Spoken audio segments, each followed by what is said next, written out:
This, believe it or not, is a coffee brewer. Today we're looking at the Puck Puck, a gadget that lets you brew cold brew coffee with your AeroPress.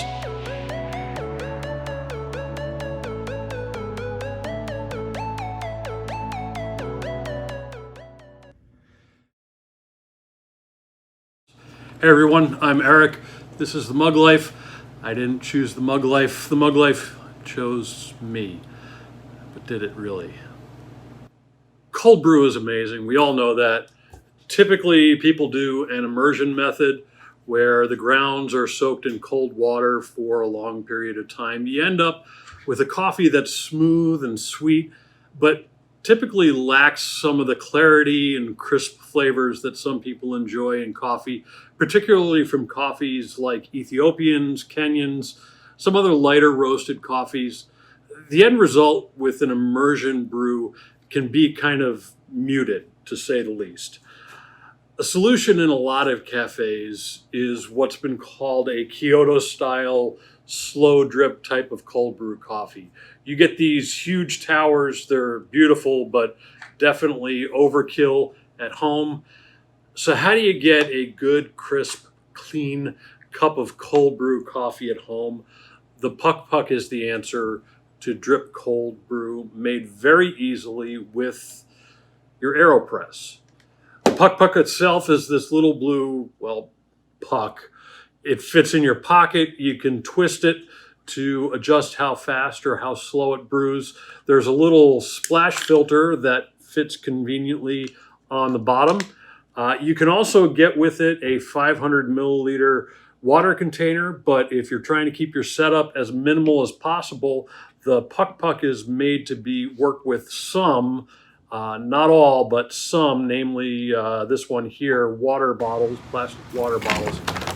But it doesn't, as I've experienced before, fit all of them. Here's how it works. You remove the plunger from your AeroPress, and after you've done that, you're going to put a paper filter in your filter holder, just like you normally would.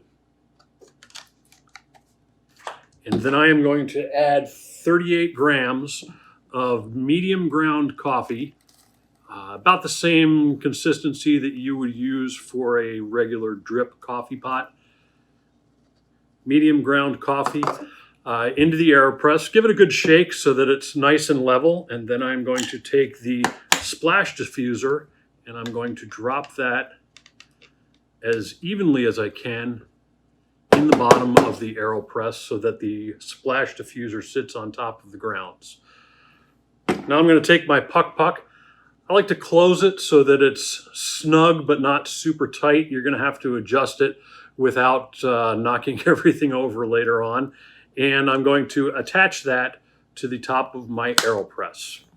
Like I said, we're going to use the water vessel, so I'm going to screw my water vessel on here. And I'm going to add a handful of ice to the water vessel. And then I'm going to fill the rest of the water vessel up to the 500 milliliter mark with water. So we've got the Puck Puck on top of our AeroPress, and then we are going to put that whole contraption on top of some kind of device or holder that holds at least 500 milliliters of water. Now I am going to carefully twist the Puck Puck and adjust it so that till it starts dripping into the AeroPress. The looser I do this, the faster it'll drip. Typically what I will do is move it a little bit further than you would expect and give it a few minutes to start dripping. There are small air vents in the side of the Puck Puck that let the air in so that it starts dripping. Once you've got it dripping at a rate of about 1 drip every second, leave your Puck Puck in a safe, undisturbed place. It will take about 2.5 to 3 hours to brew, and then you are all ready to drink. Unlike immersion methods, this tends to brew less concentrated coffee. So I personally don't add much to it. Maybe a splash of milk and pour it over ice. Some of the pros of the Puck Puck brewer. I find this method particularly nice for, like I said, lighter, crisper coffees like Ethiopians, Kenyan coffees, something that's a little bit fruitier, more acidic. You're still going to get those flavor notes coming out of this coffee. If you are looking for a deep, smooth, chocolatey notes, you can slow down the brew time of the Puck Puck a bit. But if that's really your jam, then you definitely probably want to keep considering the immersion style methods like a toddy brewer. The fact that this only takes a couple of hours to set up is pretty nice. You can set it up at night and it'll be ready in the morning, or you can even make this during the day and not have to wait that long for it to finish. A couple of the downsides of the Puck Puck, like you can see here, this thing gets really tall, especially if you're going to use some of the water bottles like they recommend. That is going to be really tall and kind of unwieldy. I personally haven't had it tip over yet, knock on wood, but it has proven to be a little bit unstable. I've also found that I like the cold brew from this brewer better than the immersion brew in some coffee cocktails and mocktails and drinks that I've made. Also, as a straight up black cold brew coffee, I mostly prefer this style of coffee. Personally, if I'm going to have a milk and sugar based drink like an iced vanilla latte, I'm reaching for my toddy or immersion style brew method anytime.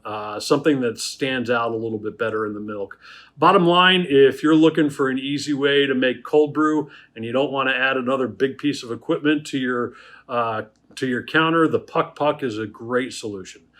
So tell us, have you tried this brewer yet? I'd love to hear your thoughts down below, maybe some of your brew recipes, or maybe you have another cold brew method that you love. Let us know. We'd love to check them out. As always, keep serving coffee people love.